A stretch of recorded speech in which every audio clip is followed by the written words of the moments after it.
cidade fala e a cidade fala através das suas lideranças. E quando você ouve a cidade, você procura por soluções para os problemas que a coletividade enfrenta. Esse é o podcast Fala Aparecida, e nessa edição você vai conhecer um pouco mais da líder Letícia Castro, empresária, enfermeira, psicóloga, presidente do PL Mulher em Aparecida de Goiânia, pessoa de total confiança do casal Jair Messias Bolsonaro e Michele Bolsonaro, com quem tem uma relação muito próxima, de proximidade, de ligar, ser atendida, conversar, visitar, essa coisa toda. Letícia Castro, você se identifica mais com a empresária, com a psicóloga, com a enfermeira ou com a agente pública, a mulher política?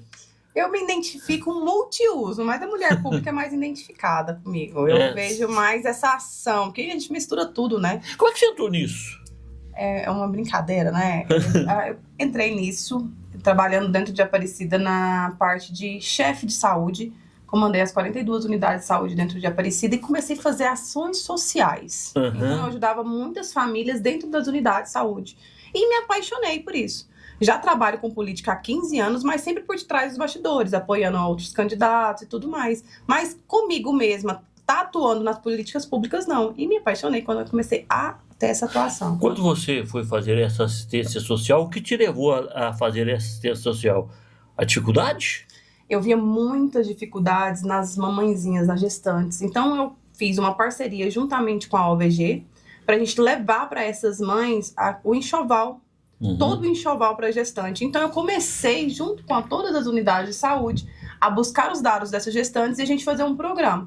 Como que seria esse programa? Eu pegava os dados dessas mãezinhas, a gente verificava se elas estavam fazendo certinho o pré-natal e a gente entregava com 21 semanas esse kit. A gente chamava para uma reunião, onde a gente tinha dentistas, a gente tinha a parte médica, a parte nutricionista, com os enfermeiros, e a gente entregava todo esse kit para aquela mamãe. E esse pessoal assim que você assistiu, além do enxoval, esse lado educativo, esse lado da saúde, absorveu bem, cumpriu direitinho, ou só pegou o enxoval e caiu fora? A gente, para participar desse grupo, né, dessa entrega, a gente acompanhava essas mães. Então, elas tinham sim que participar certinho dos pré-natais, tá tudo certinho. Mesmo com a entrega após as 21 semanas, elas continuavam atuantes com o pré-natal dentro da unidade de saúde. Após ela ganhar esses nenenzinhos, a gente também tinha esse acompanhamento com essas crianças. Qual a idade dessas mães, essas mamãezinhas grávidas? Muito, Clever. Mães adolescentes. Isso me assustou demais. Então, assim, mães solteiras, mães adolescentes, que não tinha esse preparo, essa instrução até mesmo da família. Então, a gente fazia essa acolhida. Essas gravidez, elas ocorrem por falta de informação, de orientação, ou por uma vocação natural desta geração? Eu acho que mistura as duas. Um pouco de falta de informação, mesmo que a gente tenha muito nas redes sociais. Hoje em dia qualquer pessoa pode ter redes sociais, no TikTok, tudo na palma da mão. Mas muitas pessoas, sim, têm a parte da pobreza, que não tem esse acesso. Não tem esse acesso na televisão, não tem esse acesso na internet. E a falta de informação de estar dentro de casa e não ter a instrução do pai, da mãe, ou ter sido abusada quando é adolescente, né? Então, eu vejo muito nisso. Tanto a falta de informação, como também a virar a cultura. Passou pela mãe, a mãe também teve a mesma história e continuou, perpetuou pela filha. Repete. E se repete. Pois é, você falou sobre algumas que passaram por abuso. Dessas que passaram por abuso, qual o tempo que leva para recuperar a sua autoestima, a autoconfiança novamente, ou não recupera? Não, a gente consegue recuperar essa autoestima dessa mulher, mas o trauma permanece. Eu costumo dizer que o que acontece fica como se fosse uma ferida cicatrizada, mas a cicatriz ela não some. Você olha para aquela cicatriz, tem a cicatriz da dor, mas aquela dor não te machuca tanto mais. Mas está ali, está instalada e você consegue manter sua vida e continuar ali, mas está ali, não se esquece. Pois é, você é uma pessoa de classe média alta, né? Como é que você começou a se interessar por esses problemas que atingem pessoas de uma classe economicamente muito desfavorecida? Não é da sua classe. Como você começou a se interessar por ela? por ver que nessa classe social não tinha tantas aberturas. A gente precisa de um olhar diferente para essas pessoas. Não só as mães, mas para as pessoas. A gente precisa, sim, estar ativa nesses programas e ajudar e puxar as pessoas. Tem muitos programas aí do governo, da prefeitura, que ajudam, sim, e as pessoas não sabem. Então, na parte de ação social, tem muitos programas que favorecem essas famílias. A gente precisa olhar para essas famílias com um olhar diferente, com um carinho diferente. Você começou a empreender primeiro, formou em psicologia, em enfermagem primeiro, como é que foi? Começou assim. Eu me formei, iniciei a faculdade com 17 anos. Eu era a mais nova da minha classe em enfermagem. Formei com 21 anos em enfermagem e com quase 22 já peguei uma responsabilidade muito grande, que foi a chefia no Jacob Facuri da hemodinâmica e UTI. Trabalhei muitos anos ativos, cheguei a trabalhar também como enfermeira-chefe dentro da casa de prisão provisória, também vi esse outro lado. Nossa, que barra, então você tem história, hein? Tenho. Também trabalhei nesse outro lado, vi essa outra parte também, e com o tempo eu queria também estudar as pessoas, e me apaixonei pela psicologia. Comecei a fazer terapia e me apaixonei pela psicologia e decidi também fazer psicologia. Era assim, era terapeuta, aí resolveu virar... Não, era paciente e resolveu virar terapeuta. Só que nesse meio caminho, depois que eu formo o trabalho, eu conheço meu esposo e a gente monta uma empresa. A gente começa uma empresa com 4 funcionários, amarrando a porta com corda. Lembro de um ninho velho, caído, e uma motoca. E a gente cresce essa empresa e hoje a gente tem em média 600 funcionários. Qual é essa empresa? De qual ramo? A gente tem um segmento de terceirização de mão de obra e manutenção predial e instalação e manutenção de ar-condicionado. Quantos funcionários? 600. 600 funcionários, geram 600 empregos hoje. Aí você exerceu a enfermagem primeiro? Eu exerci a enfermagem primeiro. E lá dentro da casa de prisão provisória, quais são as histórias assim mais gritantes que você conheceu? Eu comecei na casa de prisão provisória, muito nova. Eu acho que eu tinha, na época, uns 25 anos, 23 anos, por aí. E aí eu comecei querendo saber essa parte social lá. Se realmente era ruim o que eles passavam lá. E eu atendia eles na grade das celas. Então, tipo, enfermeira, tô precisando disso. Eu ia lá na cela. E aí eu lembro direitinho, um agente prisional me comentou o seguinte: Letícia, tenha cuidado, porque não é assim. E um dia aconteceu um fato muito triste com uma amiga minha de enfermagem, que até a gente falou assim, uma hora eles vão pregar, eles falam que tem essa mania de palavreado, eles vão pregar no seu cabelo, puxar, e pode acontecer deles agredirem, deles fazerem isso com você. Eu não acreditava nisso, e eles fizeram isso com uma amiga minha. Com você não? Comigo não. E aí, a partir desse dia, eu fiquei mais preocupada, eu atendia diretamente na minha sala, no ambulatório, mas passei por uns perrengues, passei por, não a mim, mas com outros presos, tentativa de homicídio com outros presos, de atender presos que tinham fugido e ficado presos em Cascavel. Então, muitas outras presos que acabam quebrando o braço para poder pegar saidão. Então, muita coisa. Eu vi muita coisa. Ele próprio fratura o seu osso para sair da prisão? Muita coisa, Muita coisa eu vi. E aí passava por mim, eu decidi sair, porque quando eu estava atuando na CPP, eu atuava, a gente falava de fazendinha, que era a casa de prisão provisória do semiaberto masculino. E aí eu decidi sair porque eram 800 presos e eu costumava dizer pra minha mãe o seguinte: mãe, eu sou única para 800 presos, mas esses 800 presos não são únicos pra mim, então eu não vou lembrar da cara de todos eles. E aí um dia eu tava na feira com a minha mãe e aí um desses detentos estava solto, ou estava de saidão, não me lembro. Ele sentado num bar, e eu passando pra pegar meu carro, ele falou assim: ei, enfermeira, vai comer uma saladinha? E aí eu falei assim, olhei, tipo, não conheço, eu falei assim, lá da prisão provisória. Foi o primeiro baque que eu sofri. Eu falei, eu tenho medo. Se sentiu ameaçada naquele momento? No momento eu não me senti ameaçada, mas eu me senti preocupada. E no segundo momento foi quando um preso estava foragido, e eu fui resolver alguma coisa no meu cartão, na Caixa Econômica, e eu estou na fila pra resolver o cartão. E aí esse foragido estava na fila, na hora que ele me viu, ele fez assim, tipo, não fala nada. Aí eu me senti mais ameaçada, aí eu falei, mãe, é mais preocupante. Aí você não falou, não? Que jeito, né? Na hora não tem... Por que você não falou pra ele? Não, eu só mudo. Nem vi. Pois é. Mas informei depois, no outro momento, quando eu estava dentro da CPP, que eu tinha visto ele na tal localidade, né? Como psicóloga, você não trabalhou na CPP? Na CPP não, como psicóloga não. Eu só atuei como psicologia ali na casa do... Ai, como é que é o nome de lá, gente? Como chama? Na casa de Eurípides. Casa de Eurípides. Trabalhei ali na casa de Eurípides, atendendo as crianças da parte da escola. Lá eles têm tanto a parte de internação quanto a parte da escola, então eu atuava lá em atendimento às crianças e os adolescentes.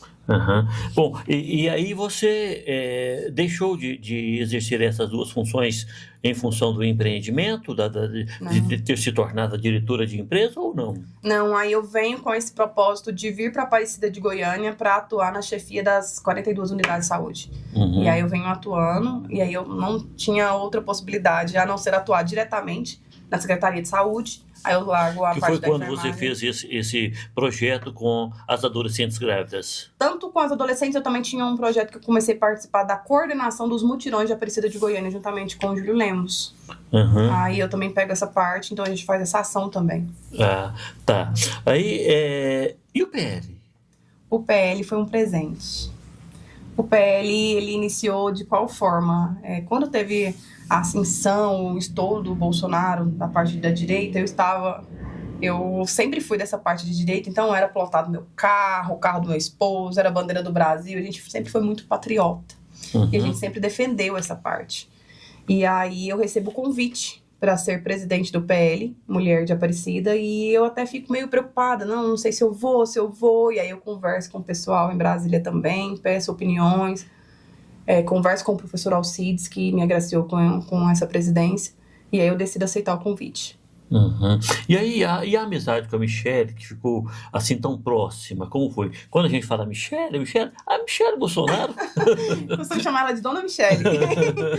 A amizade minha com a Dona Michelle, ela inicia até antes de eu pegar a presidência do PL, porque ela verifica, né? O Bolsonaro, mas a Michelle, eles veem a gente nos movimentos, eles olham no olho a olho, eles sabem quem tá lá por eles mesmo, pela briga, não só por eles, mas pela luta pelo país. E aí, quando eu pego a presidência do PL, fica mais íntimo ainda. Então, eu tenho mais essa intimidade com ela. Então, eu vou muito a Brasília, porque eu também tenho contratos em Brasília. Então, até mesmo por outros deputados, não somente por um professor Alcides. E aí, a gente chancela mais ainda. E aí, eu começo a estar junto nas comitivas dos eventos da Michelle com o Bolsonaro, e a gente cria essa grande amizade. E ela, assim, na relação de amizade, como que é? A Michelle é muito humana. A Michelle, gente, eu gosto de dizer pra vocês o seguinte: quem vê lá treme, né? Nossa, é a Michelle Bolsonaro, mas acreditam vocês que em todos os eventos que a Michelle participa, antes dela entrar pra conversar com vocês, ela também treme, a mão dela também gela. Ela também preocupa, mesmo estando acostumada. A Michelle é muito humana, ela é muito nós. Ela também é dona de casa, ela também faz a comida, ela também põe comidinha pros cachorros dela, ela também resolve as coisas pras filhas dela. Então a Michelle é muito atuante dentro da casa. Mesmo ela falando que na época ela não queria entrar e se envolver com a política, ela se apaixona porque a Michelle já fazia projetos sociais.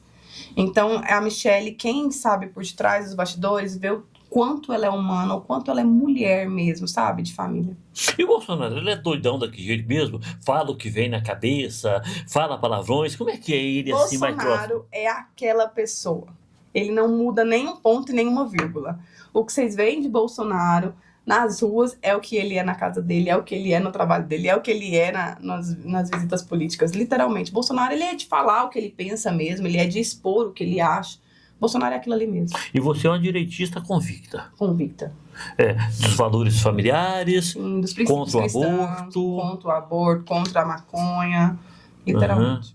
E você sempre foi, você disse que sempre foi. É um princípio seu ou é familiar? É um princípio de família. Meus pais me criaram dessa forma, meus pais são bolsonaristas roxos também. O que acontece, Letícia, você falou aí que é contra as drogas, o que acontece, o que está acontecendo, que as drogas estão tão presentes na vida e cada vez mais com gente mais jovem? O que está acontecendo? A gente costuma dizer que é da classe mais baixa, e não é. A gente tem drogas tanto da classe mais baixa, o nível de drogas, e tem da classe mais alta. O que eu acho que acontece, Kleber, antigamente as pessoas tinham preocupação de mostrar o que faziam. Não era tão exposto nas mídias sociais, não tinha tanto isso, tantas informações. Então, se você pegasse uma pessoa fumando, antigamente você via adolescente, eu vou falar isso na época da minha escola. Tinha gente da minha sala que iria fumar escondido do pai e da mãe no corredor da escola. Fumar cigarro? Fumar cigarro, ou beber alguma bebida alcoólica. Hoje não. Hoje parece que é legal o tal do cigarro eletrônico. Hoje parece que é legal, não, você é brega se você não usar droga. Tem esse acesso demais. Então tá muito permissível as coisas demais. Então eu acho que cada vez cresce mais isso pela essa permissão. Por que eu sou totalmente contra essa liberação das drogas? Porque já está tão permissível, agora a gente permitir de vez é muito pior. Vai procurar saber de uma família que tem um filho que sofre com droga pra você ver. O sofrimento, né?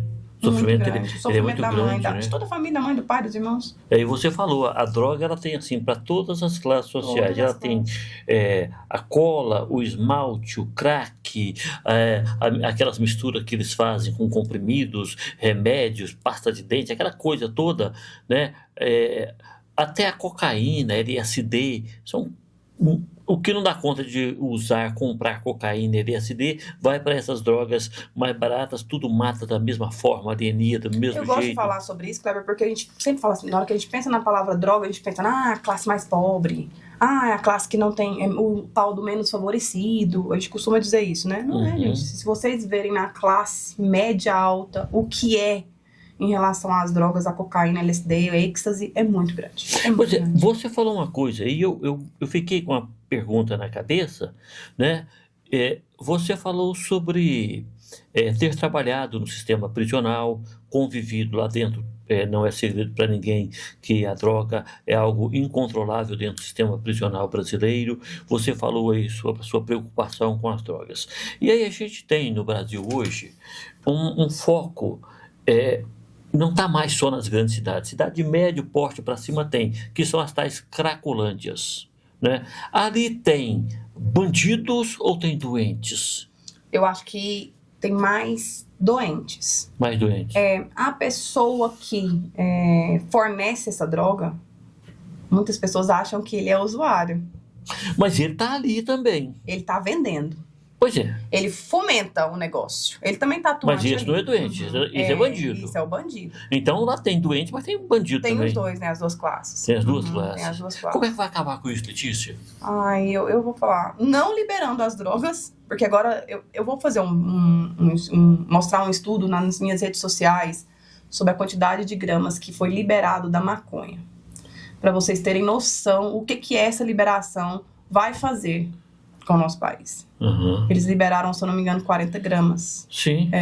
Gente, 40 gramas vocês acham que são poucos. Eu vou usar de exemplo, vai vincular nas minhas redes sociais, aquele cigarro palheiro que você monta. Mas o fumo é mais pesado que a maconha. A maconha é uma folha muito leve, né? Eu tenho lido sobre esse assunto também em redes sociais. Então o fumo, já que ele recebe aquela quantidade, também adição também de outros compostos para ele dar a liga, ele é bem mais pesado. Bem mais pesado. E eu vou mostrar como que é mais pesado a quantidade que você pode fazer de cigarro. Você acha que, no caso do drogado, eu vou dar um exemplo para você. Claro que isso não vai te acontecer, é apenas um exemplo. Mas se você estiver andando no seu carro e alguém bater no seu carro e você ficar inconsciente ali, chega o serviço de assistência, te pega e leva para o médico. Certo. Né? Aí vai te assistir para você recuperar a vida. Sim. Você está inconsciente. O drogado também está inconsciente. Você não tem escolha. Você está dentro do carro toda quebrada, leva você para o hospital e você recebe assistência. O drogado não, ele tem que concordar. Você é a favor disso? Totalmente não. Eu sou a favor da internação compulsiva. De pegar esse drogado e levar ele sem o consentimento dele. Trata ele, a hora que ele tiver consciência, ele vai dizer se ele quer ou não, né?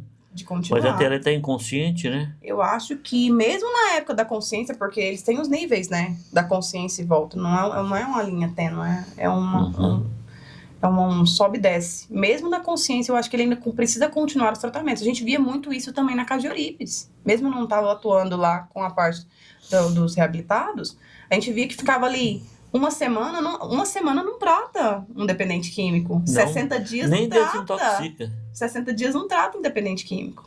Então, mesmo ele consciente, eu acho que a gente não largaria. Você disse que é contra o aborto. Sim. Né? Você tem uma preocupação no seu plano de atuação parlamentar, consta a fiscalização para ver a questão das clínicas clandestinas que praticam o aborto ou de clínicas legalizadas que escondido praticam aborto? Você tem um plano para combater isso? O plano que a gente tem não é esse plano de combater as clínicas, mas sim o plano de orientação a essas mulheres. Por quê? Muitas dessas clínicas que são clandestinas matam mulheres. Podem acontecer de matar mulheres. Mas a gente também tem, Kleber, a questão dos medicamentos que são vendidos por fora, clandestinos também, que também matam mulheres. Uhum. Acontece também a outra questão de aborto, os tal dos chás que as mulheres pegam na internet. Então, eu acho que no meu plano de governo é a questão da informação. Uhum. E quais são as bandeiras que você traz para a política? Você é pré-candidata a vereadora. Quais são as bandeiras da pré-candidata Letícia? A minha bandeira maior é a família. A gente também vincular a parte da saúde, de olhar. Vou falar de Aparecida. Aparecida não tem um hospital da mulher. Aparecida não tem uma maternidade, certo?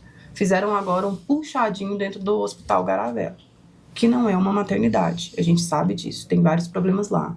Também a questão de ter falta de vagas em CMEI, a gente precisa verificar isso também. Fui em Florianópolis para conhecer a escola que o professor vai trazer para a Aparecida de Goiânia na construção de 42 O professor dias. é o professor Alcides, do seu professor partido, Alcides. pré-candidato a prefeito pelo PL. Sim. Você já conversou com ele? Ó, professor Alcides, precisamos de uma maternidade para as mulheres. Já debateu esse tema com ele? Eu vou falar o seguinte, o professor Alcides é muito aberto, muito presente para nós, mulheres. O governo do professor vai ser de essencial abertura para nós. Ele é de ouvir nós. Então, ele quis ouvir essas questões para a gente trazer esses benefícios para a Aparecida, para ouvir o que a gente pode trazer de plano de governo para a pré-candidatura dele.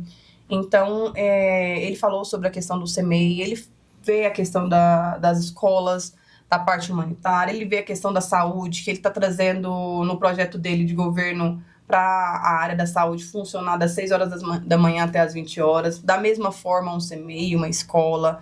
Outro projeto que ele colocou, que eu achei magnífico, é a questão da creche para o idoso. A gente não tinha pensado por esse lado, a gente precisa, sim. Tem muitos idosos que ficam em casa sozinhos, acontecendo risco de vida. Letícia, o que está em casa ainda está em casa. E o quanto tem idosos nas ruas, e aí não é em Aparecida de Goiânia, não.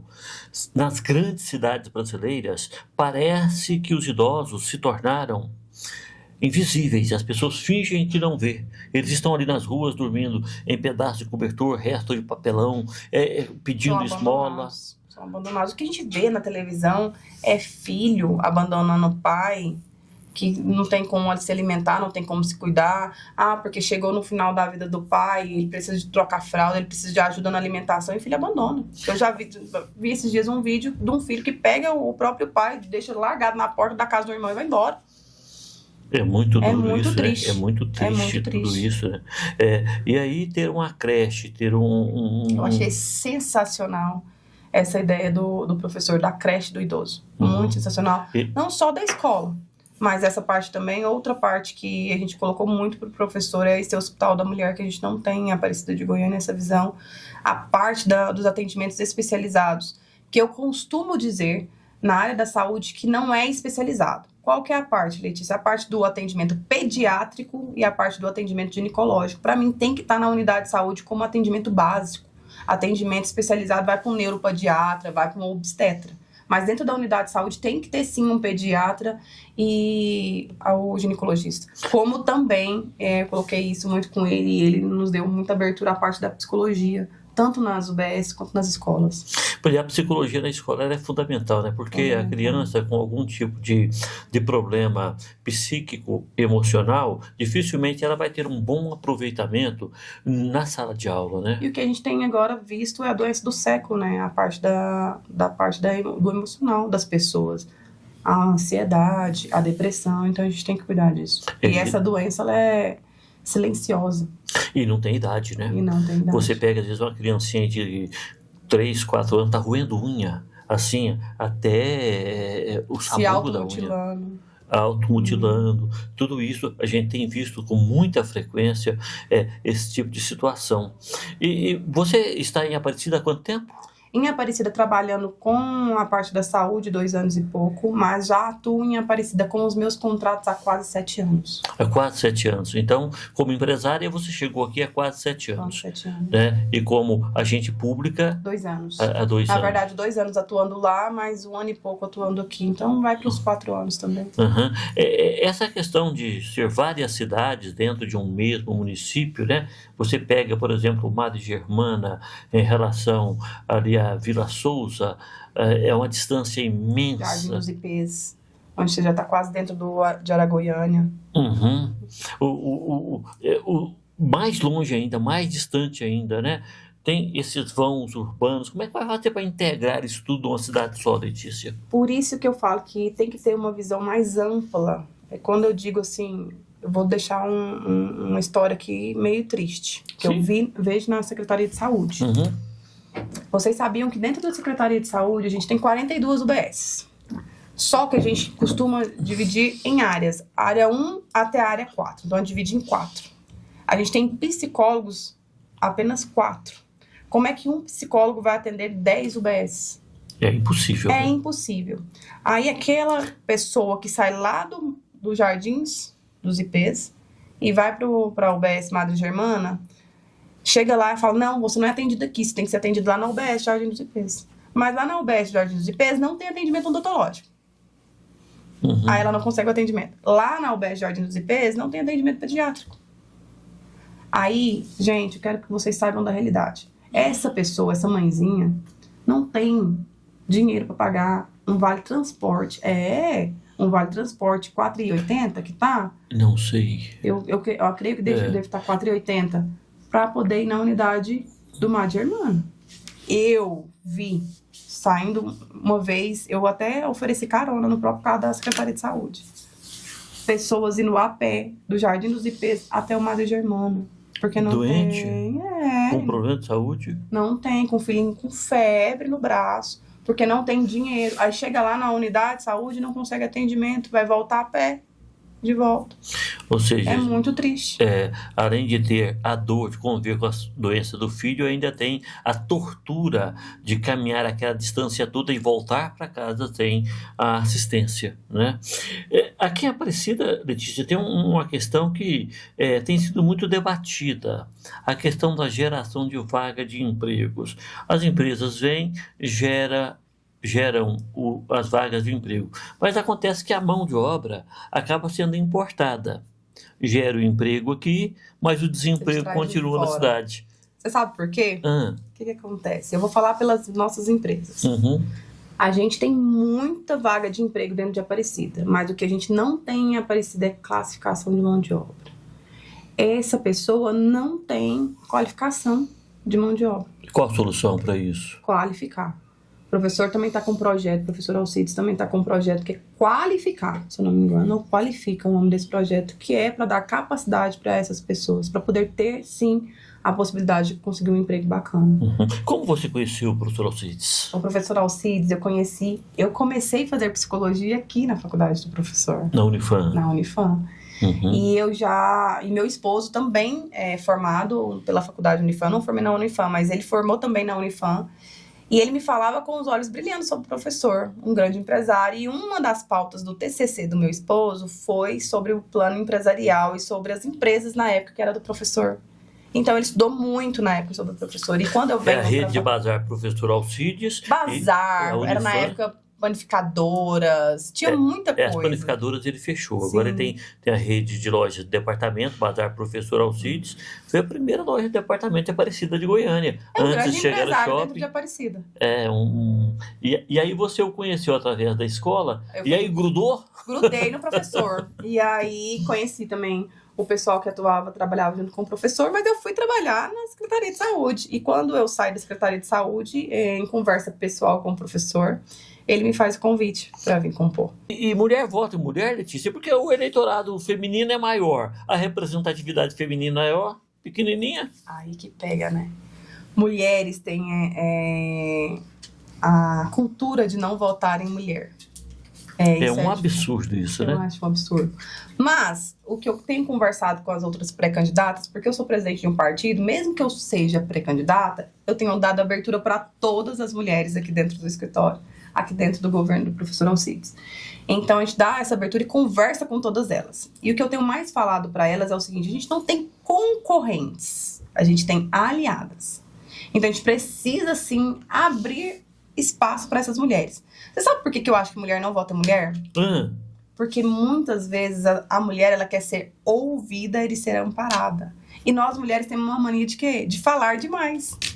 Mulher... Mas homem também fala demais. Se for jornalista, então... E aí a gente costuma falar as nossas queixas e não ouvir a outra. Então, o que eu digo eu levo para mim e digo para as outras é o seguinte: vamos parar, vamos ouvir. Quando eu falo ouvir, não é só ouvir, é olhar, ter realmente atenção. Uhum. Você falou aí do seu esposo, família, né? Que é um projeto, inclusive, de atuação parlamentar seu, de valorização, conscientização do valor familiar. Então, e como chama o seu esposo? Flávio, empresário, né? Empresário. E os seus filhos? Arthur e Theo. Então, o seu universo é bem azul, né? Meu universo é todo azul. Até o cachorrinho lá de casa é macho. E você é extremamente vaidosa, né, Letícia? A gente costuma na correria do tempo, né? Do dia. Passar eu costumo dizer um reboco aqui, uma base ali. Assim, vai à luta, participa ativamente das lutas sociais, da luta política, mas está sempre maquiada, sempre assim, bem cuidado, cabelo tá pretinho, a roupa bem ajustada, elegante, né? Então você tá sempre assim, cuidando bem da vaidade. Você acha que também é fundamental estar se sentindo bem, estar autoconfiante, que está bonita, apresentável? Sim, essencial. A gente precisa ter essa confiança. Se eu não tiver confiança em mim, como que eu vou passar para que outra pessoa confie em mim? Uhum. E por falar em confiança, você confia em Deus? Demais. Primeiramente em tudo na minha vida é Deus. Primeiro é Ele, depois é minha família. Eu costumo dizer isso. A gente fala assim, é até ruim o que eu vou dizer agora, que podem levar para outro lado.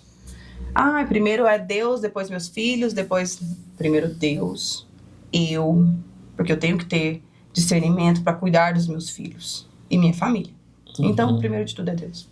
Mas assim, até Jesus disse, né? Amar ao próximo como a nós mesmos, ou seja, a gente tem que amar a gente, né? A gente mesmo. Senão, como é que vai amar o próximo? Se não ama nem a si mesmo, né? Não ama o próximo, né? E você é uma pessoa amorosa? Muito! Eu sou uma pessoa... As pessoas colocaram em mim, assim, a Letícia combativa. Eu costumo dizer o que eu penso, o que eu acho. Se eu errar, eu tenho também discernimento de virar, pedir desculpa, pedir perdão, mas eu também tenho esse lado emotivo, onde eu preciso do abraço, onde eu choro. A gente que é dessa forma, meio combativo, meio direto, meio sincerão Você demais. Não é meio, né? Você é um trator, né? Meio sincerão demais. Você é um trator de esteira, daquele que vai passando assim, ó, e vai rasgando o que encontra pela frente. Mas a gente sofre muito. Sabe por quê? Porque a gente cuida de todo mundo que tá ao nosso lado. A gente quer defender todo mundo que tá ao nosso lado. Mas quando a gente passa por alguma coisa, as pessoas que estão do nosso lado acham que a gente não tem aquele sentimento, que a gente não está sofrendo, que a gente, né, que a gente não precisa do abraço, porque a gente é o central de tudo. E não, a gente sofre também. E aí quando você sofre, o que você faz? Chora? Choro, abraço meus filhos, eu tenho mania isso é meu, tá, Kleber? Eu costumo, às vezes, pegar meu carro sem rumo. Então, eu saio. Às vezes eu vou pra Pirinópolis sozinha, ou vou pra um lugar que eu nem conheço, paro, penso, analiso. Mas avisa seu marido, ó, eu tô em tal lugar. Avisa pros filhos ou deixa eles preocupados e vai embora? Às vezes eu saio. Às vezes eu saio. E quando eu chego lá, eu aviso, olha, tá tudo bem. Tá tudo bem, eu tô indo... Eu preciso de um tempinho, eu preciso pensar. E depois continua de novo. Você é uma mulher bem conservadora, né? Não fuma? Não fumo. Não bebe? Não bebo. E aí, totalmente voltada para Deus, totalmente, né? Que valoriza a família. Sim. É contra o aborto? Contra o aborto. Você já falou isso sobre o aborto, até você já havia falado. Você acha que o Brasil precisa mais de qualificar, conscientizar, investir num processo educativo que crie cidadão seguro e consciente do seu papel na sociedade ou precisa da pena de morte para corrigir o que está aí? Eu acho que precisa da conscientização. Eu acho que o Brasil ainda não está adaptado para uma pena de morte, porque muita coisa acontece injustamente na justiça. Então, acho que nós não estamos preparados ainda para isso. A gente precisa conscientizar. Eu acho que a gente precisa, começa nas escolas, começa no tratamento. Matar não é solução, né? Eu acho que matar não é solução. Começa na escola, você Começa falou e eu te interrompi. Começa na escola. Então, a questão de princípios, a gente precisa voltar a trazer esses valores para dentro das escolas. Eu sou da época que colocava a mão no peito e cantava o hino da bandeira antes de entrar na minha sala de aula. Salve o lindo pendão da esperança, salve o símbolo augusto da paz. Isso. Eu tinha aulas de ensino religioso na escola. Então, hoje, você não tem isso mais nas escolas. Não, hoje é uma coisa esquisita. A sala de aula se transformou numa coisa esquisita. É onde alunos não respeitam professores, que estão ali como lideranças. Que é um absurdo. Que eu acho um absurdo. É um absurdo também essa questão da criminalidade no interior de algumas escolas. É preciso colocar a polícia lá. Onde tem bandido, tem que ter polícia. Mas é uma escola, mas está tendo bandido lá dentro. Né? Por isso que eu sou totalmente a favor das escolas militares. Você é a favor das escolas? Totalmente. Da militarização das escolas? Colocar ordem, totalmente. A disciplina. Sim. Você é uma mãe disciplinadora? Sim, muito. Meus filhos têm regras em casa. E olha que meus filhos têm, um tem 5 anos e o outro tem 7. Mas já tem as regras. Tem as regras. Estabelecer. Arrumam cama. O Arthur, ele tem a responsabilidade de encher as garrafas d'água. A garrafa da geladeira. Então, assim, eles têm as responsabilidades deles. De tirar a sujeira do cachorro, guardar os brinquedos. Eles têm a responsabilidade deles. Fazer a cama hora que levanta. Sim, tudo certo. Colocar o prato, tirar o prato da mesa e colocar na pia. O horário de fazer horário de fazer tarefas. Meu filho, a gente tá em colônia de férias, meu filho tá na colônia de férias na robótica. Então, a gente tem que... eu acho que tá muito aberto demais. Você tem acesso à internet demais. Então, você tem que puxar o seu filho pra dentro de você. O que a internet atrapalha é uma coisa esquisita, né? Porque... Ajuda, mas o que eu tenho visto hoje em dia é que atrapalha 1000 vezes mais. Se você não estiver ali no tempo certinho, verificando o que seu filho tá fazendo, você a internet é uma filho. grande ilusão, né? No Face até a foto é mentirosa. Muito. Tudo é mentira. Muito. Quase tudo é mentira, pouquíssima coisa é verdade. Verdade. Esse foi o podcast Fala Aparecida. Na edição de hoje você conheceu um pouco mais da líder Letícia Castro, pré-candidata a vereadora pelo PL, presidente do PL Mulher de Aparecida de Goiânia, que contou um pouco da sua vida, das suas ideias, das suas propostas para você. E você pode acessar nossas outras edições aqui mesmo neste canal. Até a próxima edição. Mais.